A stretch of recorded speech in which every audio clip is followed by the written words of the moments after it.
On my birthday, I got into a car accident and was trapped in the car with my husband's first love. My doctor husband rushed to the scene and chose to save the frightened her first. I was stuck in the deformed seat, covered in blood, and pleaded for his help, but received a cold response. She's pregnant. There are 2 lives at stake. Can't you understand the situation? Later, his heroic act of saving her was recorded by a bystander and quickly uploaded online, garnering countless blessings. His friends all treated me as a joke, holding the video to my face with ill intent, taunting, "Margaret, you won't be that petty, right?"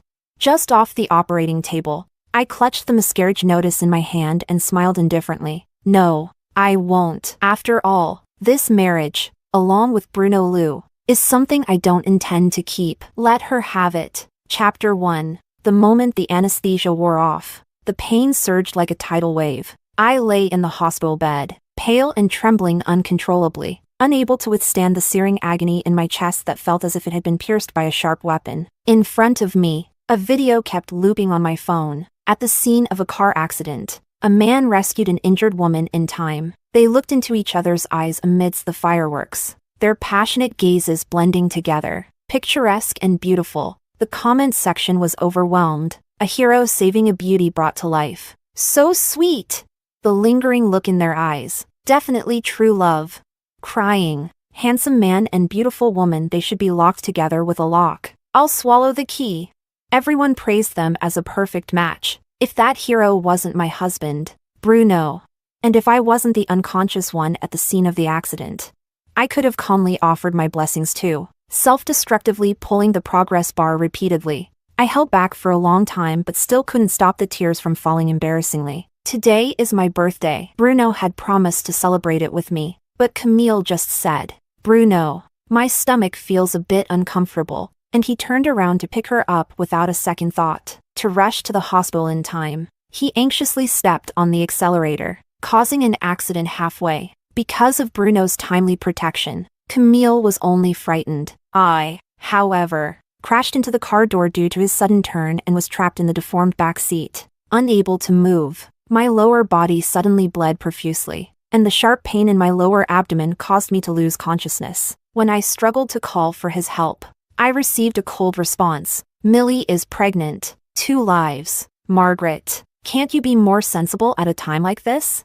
Covered in blood, I was thunderstruck. It felt like my head was heavily hammered. Blanking out, through my blurred vision, he ran towards Camille without looking back. I heard him tell her not to panic, that he was there. His tone was gentle, with an imperceptible tremble. He was so afraid Camille might get hurt. Smelling the nauseating gasoline, I completely passed out. Fortunately, I survived, but at a terrible cost. Gently stroking my aching lower abdomen, I smiled self-deprecatingly and turned off the looping video. For a moment, it seemed meaningless, awakened again in the middle of the night by the pain. I couldn't bear it and got up to ask for some painkillers, but I bumped into Bruno in the corridor. Despite it being after work hours, he was still in his white coat, the hem disheveled, and his face weary. I calmly asked him, "Were you with Camille?" Bruno looked at me expressionlessly. "Margaret, I don't have time for your nonsense." He said it so calmly and steadily, without the slightest guilt of lying, but he couldn't hide the strong scent of gardenia all over him. That was Camille's favorite perfume. How intimate must they have been for the scent to cling so stubbornly? Looking at Bruno, I suddenly felt no emotion. "Let's get a divorce, Margaret. What are you making a fuss about this time?" Bruno's face changed. He said impatiently, "Just because I didn't celebrate your birthday?" I didn't answer, but he seemed to assume it, his lips curling into a cold smile. "Millie is having a hard time with the pregnancy now. As a friend, what's wrong with me taking care of her a bit more? You're just petty and overly dramatic. Simply incorrigible." Bruno was about to continue scolding when his phone suddenly rang. His previously stern face softened instantly. No need to guess. It must be Camille, facing his former first love. Bruno never hesitated to show a bit of tenderness. After hanging up, he hastily threw out a sentence. "I've been really busy lately. I'll make up for your birthday another day." Then he turned and left with big strides. Bruno was always like this. Every time he abandoned me for Camille, he would give me a sweet treat afterward to compensate. He couldn't see the pale hospital gown on me. Not a word of concern or worry. Even though I almost died in front of him, there was not a hint of guilt. His mind and eyes were full of Camille. I used to be trapped in a self-deceptive marriage, binding myself in a cocoon. But now, I am truly tired. I raised my hand to wipe away the coldness on my face, and I truly no longer felt sad. Chapter 2. No one would believe it if I said it. It was Bruno who pursued me initially. We met through a blind date, sharing some similar hobbies. Later, after chatting in detail, we discovered that our parents had been friends for many years. So, it was only natural that we stepped into the halls of marriage. I knew he had a first love whom he had been with for 7 years, but we were all adults. I believed he would handle everything well. Yet, I was too naive. Ever since Camille returned to the country pregnant, my life turned upside down. The always calm and self-possessed Bruno completely changed. When I had a high fever, he accompanied Camille to the countryside to watch the stars. On our wedding anniversary, he went to Camille's house to fix the plumbing, leaving me alone in an empty restaurant. If I showed any hint of complaint, it became ugly evidence of jealousy. Although I was his wife, I became a secondary choice. But all the heartache and grievances in the future have nothing to do with me anymore. Before logging out of WeChat, I saw a message from the research director. Once again, she was urging me to go abroad for further study. Actually, she had mentioned this to me as early as 6 months ago. At that time, I had politely declined, because of the long 2 years and because I couldn't bear to leave Bruno. I just wanted to live a simple and stable life with him. But such a small wish, Bruno couldn't fulfill for me. I took a deep breath and called the director directly. Director Sun, I wanted to ask, is the opportunity for overseas training you mentioned earlier still available? Maggie, have you finally figured it out? Director Sun on the other end was stunned, then happily exclaimed, of course! I've kept this spot just for you. There's less than a month left. Can you get ready in time? I promptly made an online appointment for a divorce application. Don't worry, everything will be on time. This time, it's enough to get a divorce. Chapter 3. The next afternoon, I packed my things and called a cab to go home. By the time I got home, I was exhausted. I entered the guest room, lifted the covers, and fell into a deep sleep. I was awakened by the sound of knocking. Margaret! It was Bruno's voice. Unusually, it carried a hint of urgent annoyance. Unable to bear the noise, I reluctantly got up to open the door. Outside, Bruno was glaring at me angrily, his gaze full of reproach. Why was he suddenly so angry? I didn't understand. Yawning, I said, sorry, I was too tired and didn't hear you. Why didn't you call me when you were discharged? Bruno asked with deeply furrowed brows. I was quite surprised. There's no need to bother you for something so trivial. A car accident injury is considered trivial? Bruno looked at me with reproachful eyes. Margaret, did you deliberately harm yourself to spite me? How could you do something so reckless?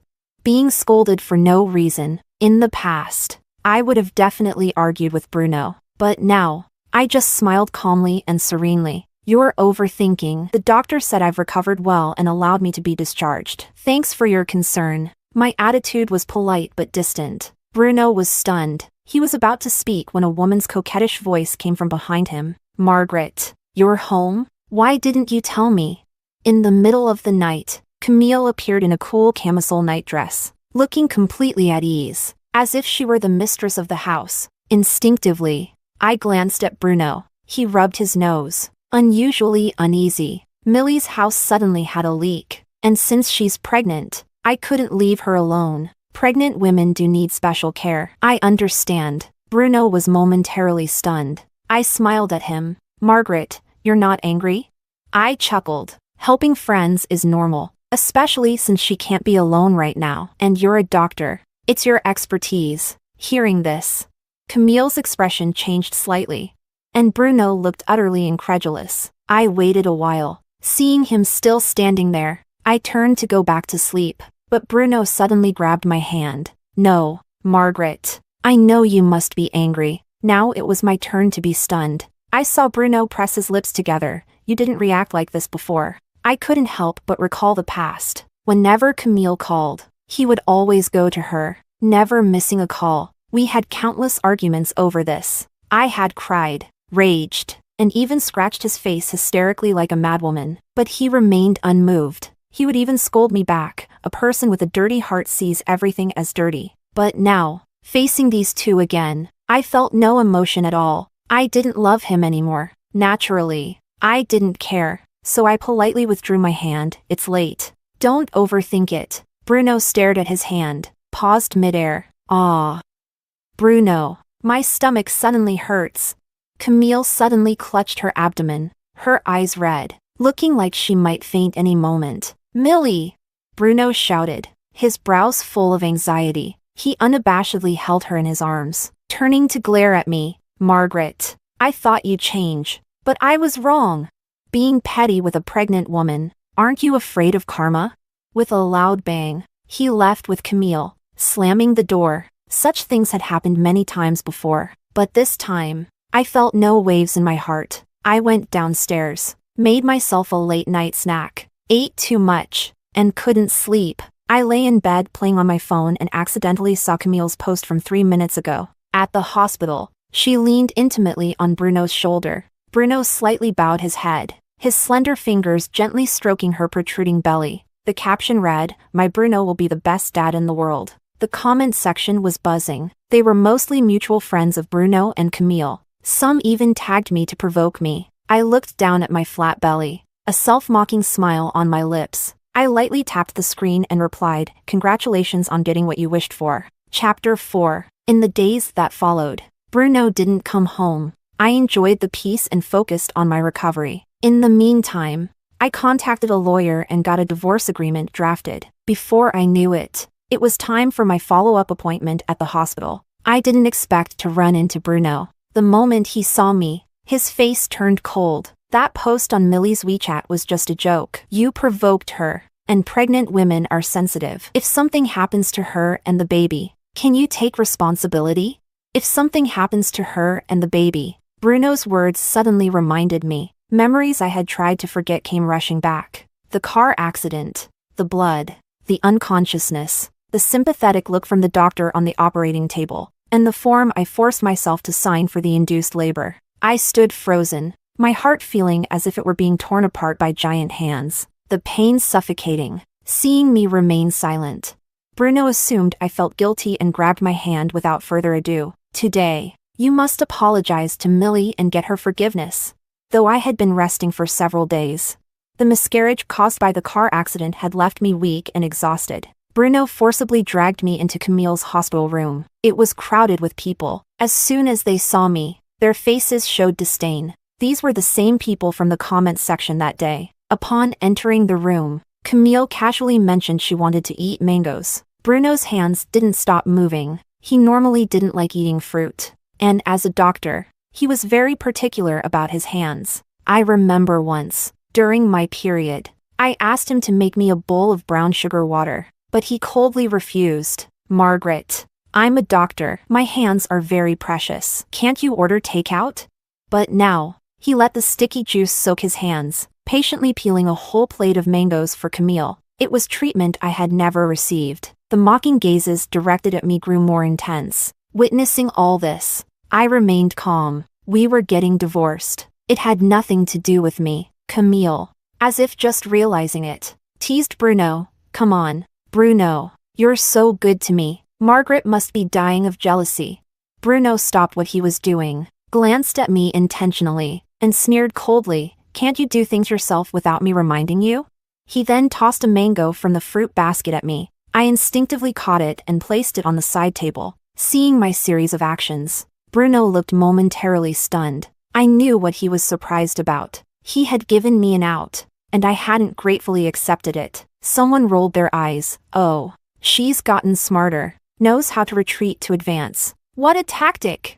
Hearing this, Bruno's stern expression inexplicably softened a bit. He continued peeling fruit for Camille, but his gaze kept lingering on me, as if trying to catch a moment of my losing composure. But I remained indifferent. Staring out the window, under the harsh lighting, his face darkened a bit. Seeing this, Camille's eyes glistened with tears as she cautiously said, Margaret, if you mind, you can have all these mangoes. Her pitiful act made me look like the bad guy. This was Camille's usual petty tactic. She wanted to provoke me on purpose, waiting for Bruno to scold me, but I no longer cared. I smiled calmly, stood up, and was about to leave, but Bruno suddenly stood up and blocked my way. Frowning at me, "Margaret, why aren't you angry? What are you talking about?" I looked at him in confusion. His gaze became a bit frantic. "I'm taking such good care of Millie. Doesn't it bother you?" I replied politely, "You're friends. It's reasonable to care for each other." "No, it's not reasonable." Bruno pressed his lips tightly, his eyes reddening at the corners. "Why are you ignoring me? Not getting jealous? You weren't like this before." Next to us, Camille's expression nearly broke. "Bruno, what are you talking about? Shut up!" Bruno uncharacteristically shouted at Camille. Everyone was stunned. Even I was somewhat dazed. This kind of anxiety and restlessness. It used to be me. The commotion caught the attention of the ward doctor. He looked somewhat familiar. He was the doctor who had urgently treated me back then. Upon entering, he first asked me with concern, "Miss Gu, how have you been? Any more vaginal bleeding?" I hadn't had a chance to speak. Vaginal bleeding? "Margaret, do you have some kind of disease?" "Oh, should I not have asked?" Camille exclaimed in shock. She looked innocent and surprised, but her eyes were filled with malice. It even caught the attention of passers-by outside the door. The gazes directed at me were full of mockery and undisguised humiliation. But the next moment, vaginal bleeding in women, excluding pathological issues, is a normal physiological phenomenon. If you don't understand, just shut up and stop misleading people. The doctor scolded Camille, then turned to look reproachfully at Bruno. "Dr. Lou, your wife just had a miscarriage from a car accident. Her body is weak. How can you lose your temper at her as her husband?" Chapter 5. The ward doctor didn't stay long. After a few admonishments, he left the room. But even after 5 minutes, the room remained deathly silent. Everyone's eyes kept darting between Bruno and me. But no one dared to speak. Finally, Bruno broke the silence first. "You were pregnant and had a miscarriage. Margaret, why didn't you tell me?" "There was no need. I could handle it myself." Facing his expression of shock and anger, I brushed it off lightly. That little life was gone. There was no point in saying more. Seeing my indifferent expression, Bruno suddenly got angry. "Margaret, that was my child too. How can you say it was unnecessary?" His voice was hoarse, his face filled with disbelief, meeting his red-rimmed eyes. I sneered. "Are those crocodile tears?" I hadn't intended to mention the child. Our marriage was beyond saving, and a child wouldn't change that. I didn't want to disturb the child's peace or let them become a topic in a failed relationship. "But Bruno, you brought this on yourself. I don't mind cutting you with words. Letting you taste the pain I felt. When the car accident happened, you were there. I was lying in a pool of blood, my knees full of glass shards, begging you to save me." "Bruno, what were you doing?" Seeing Bruno's trembling eyes, I smiled lightly. "Oh, I remember. You saved Camille, who was unscathed and only a little frightened. You made your choice, so why blame me? Besides, taking a step back, Camille is pregnant. As long as you're willing, having more people call you dad wouldn't be a loss, right?" Bruno was speechless, his body trembling, his fists clenched tightly. At that moment, Camille suddenly exclaimed, "Margaret, I didn't expect you to go through something like this. As a mother myself, I know how painful it is to lose a child. You must be very sad about your miscarriage." She gently stroked her protruding belly, a seemingly sympathetic expression hiding a clear smile. "As compensation, why don't you become the godmother of my baby? Bruno cares so much about this baby. Whenever I feel uncomfortable, he gets extremely worried. If you treat this child as your own, it might ease your pain of losing yours." I always knew Camille was shameless, but I didn't expect her to be this vile. Her words ignited a long-dormant anger in me. I walked up to her bed, raised my arm high, and slapped her hard.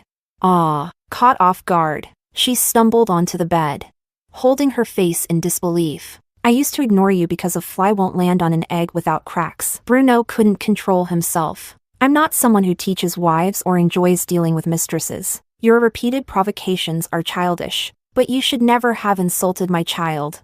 If it happens again, it won't be solved with just a slap." I smirked, then picked up the plate of mangoes and walked up to Bruno. Raising my wrist, I gently tipped the plate, pouring the fruit all over Bruno. In an instant, his clean white coat became a mess. Do you know why I didn't take the mango?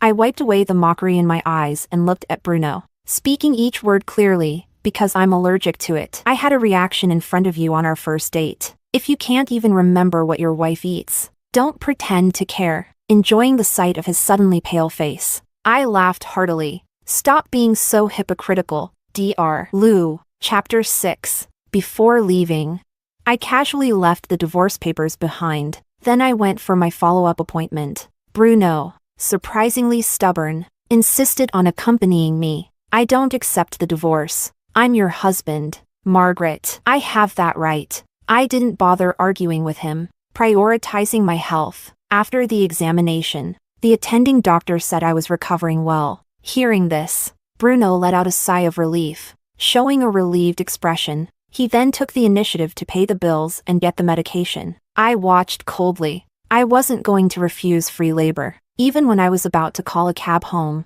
He insisted on driving me. Margaret, given your condition, I'm worried. He glanced at me cautiously, as if I were a fragile porcelain doll needing careful handling. Before I could respond, an elderly lady passing by suddenly called out to him, Dr. Lou, it really is you, Dr. Lou.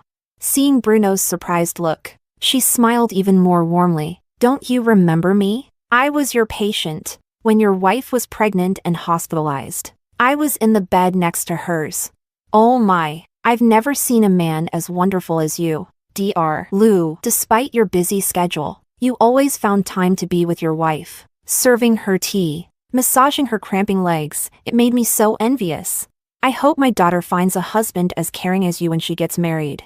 The lady rambled on. Bruno was initially stunned, then looked at me in panic. His face was full of fear and anxiety. I listened calmly, feeling the weight of Bruno's meticulous care for Camille. After chatting for a good 5 minutes, the lady finally noticed me standing there. Oh, is this one of your patients, Dr. Lou? Oh, I'm so sorry for holding you up.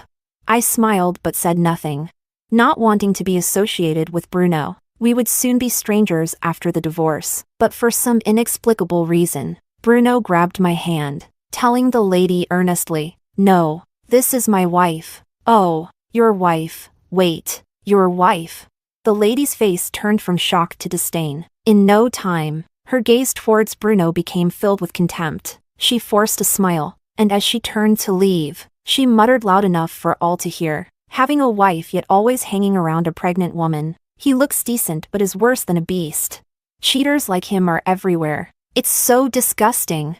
Oh my God. I wished for the wrong thing. My daughter will definitely find a faithful man, not someone like this. Ugh.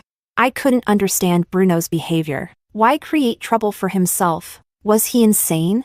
Still, he insisted on driving me home personally. You just had a miscarriage. You need to take good care of your body, or you'll suffer long-term effects. Seeing his serious attitude, I nonchalantly agreed. Whatever. A free driver is a free driver. Bruno told me to wait at the hospital entrance while he fetched the car from the parking lot. Before leaving, he tightly gripped my hand. Wait for me 5 minutes, okay?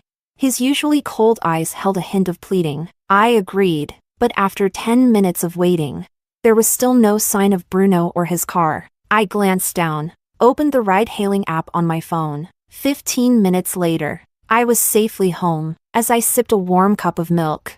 The door opened again. Bruno appeared at the door, looking disheveled. He tightly pressed his lips together and looked at me. Just a little more time. Margaret, why didn't you wait for me? Chapter 7. Why didn't I wait for him? Good question. Flipping through the documents in my hand, I didn't look up. I did wait. You were late and broke your promise, but it was just a little more time. You went to see Camille, didn't you?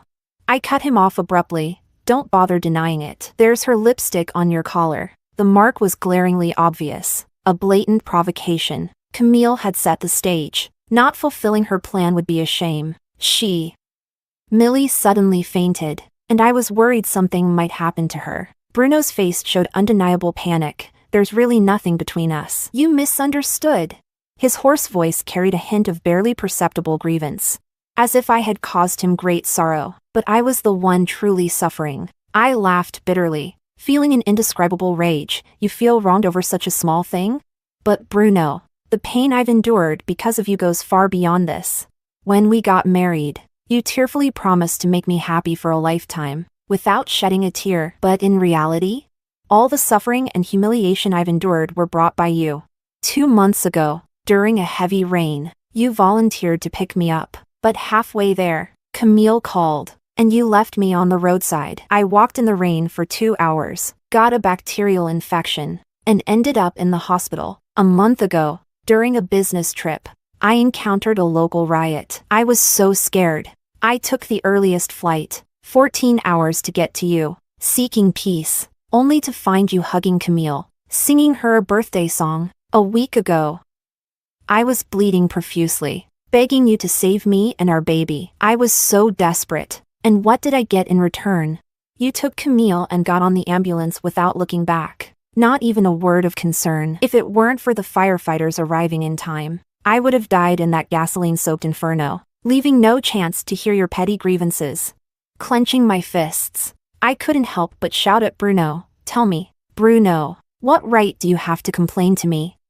Bruno stood frozen, his lips trembling, trying to speak but failing to say anything. I took a deep breath, ready to leave, but Bruno suddenly grabbed my wrist. Margaret, I was wrong. I'm a bastard. You can hit me or scold me, but please, don't divorce me. During the car accident, I didn't know you were pregnant. I thought it was just a minor injury. We can have more children in the future. I'll take good care of you. Give me a chance to make it right, please? My response was a slap filled with all my hatred. Bruno, you're a real scumbag. I laughed mockingly, tears streaming down my face. So, even now, you haven't looked at my medical records. If you had, you'd know that I was hemorrhaging badly when you abandoned me. I went into cardiac arrest shortly after getting on the operating table. To save my life, the doctors had to replace almost all my blood and even remove my uterus. And now you hypocritically tell me we can have more children? How am I supposed to have children? With each of my accusatory words, Bruno's expression grew more frantic. By the end, he looked utterly devastated, as pale as a sheet. I scoffed. If you truly feel guilty, remember to sign the divorce papers quickly and give me more money in the settlement. Leaving these words, I couldn't care less about Bruno's reaction. I went upstairs to rest. Chapter 8. But Bruno seemed unwilling to give up. No matter how many times I reminded him, he still refused to sign the divorce papers. He started taking over my daily meals. Every morning, he brought me a bouquet of fresh roses. Wherever I went, he was a shadow I couldn't shake off. After 2 or 3 days of this, I couldn't tolerate it anymore. Bruno, do you think this is meaningful? My expression was cold, my tone filled with annoyance. You're disturbing my life. Are doctors so free these days? Bruno pressed his lips together and gave a bitter smile. I've been suspended from the hospital. Someone wrote an anonymous complaint, accusing Bruno of having inappropriate relationships with patients. Moreover, his favoritism towards Camille at the hospital was exposed, leading to his suspension and investigation. One misstep, and all his years of hard work could be undone. But none of this mattered to me. Facing my calm and unperturbed gaze, Bruno forced a smile. Now, I just want to make it up to you. Sure, I'll give you that chance. Really? Bruno's eyes momentarily lit up with hope. The next second, he fell into despair. Sign the divorce papers. I coldly shattered his illusions. If you won't. After 2 years of separation, I can still file for divorce. I had once been blinded by love, suffering deeply. Now, I was finally clear-headed. No one could stop me from moving forward. Margaret, I know I hurt you deeply before, but I truly realize my mistakes. Can't you give me a chance to make amends? Bruno looked at me helplessly, his eyes full of regret. I stared at him indifferently. Can you give me back my child? Chapter 9. After enduring the abortion, I always thought I was strong enough to get through this ordeal, but every night, in the dead of night, there was always the sound of a child crying echoing in my ears. I woke up from nightmares again and again, drenching my pillow with tears. Rationally, I comforted myself repeatedly. Losing the baby was the best choice. This child came too suddenly, There was no future in my relationship with Bruno. Rashly bringing the baby into a loveless family wouldn't be fair to him. Moreover, this child was lost in an accident. I didn't have to bear the guilt of killing him with my own hands. But the uncontrollable sobbing was real. The countless sleepless nights were real. The many donations I made to temples for longevity lamps weren't fake either. Despite all my self-deception, I still couldn't forgive myself. I felt like an unfit mother, hating myself for losing a life due to my carelessness. Before I could even embrace the sudden joy, I had to taste the pain of separation. I hated myself, and I hated Bruno even more. Countless times, I imagined that if I had been rescued first that day, would the child who was destined to never be mine have safely entered this world? Would he have been a lively, active boy? Or a little girl who looked like me? I don't know, and I'll never have the chance to know. That night, Bruno stood in the living room all night. When I woke up the next morning, I found the floor downstairs littered with cigarette butts, and a divorce agreement with his signature on it. After finalizing the documents, I headed straight to the airport without hesitation, embarking on a future that belonged only to me. Daily training and study kept me incredibly busy. By the time I had settled down completely, half a year had passed. I reconnected with old friends back home and got an unexpected piece of gossip. Margaret, you wouldn't believe how miserable Camille's life is now.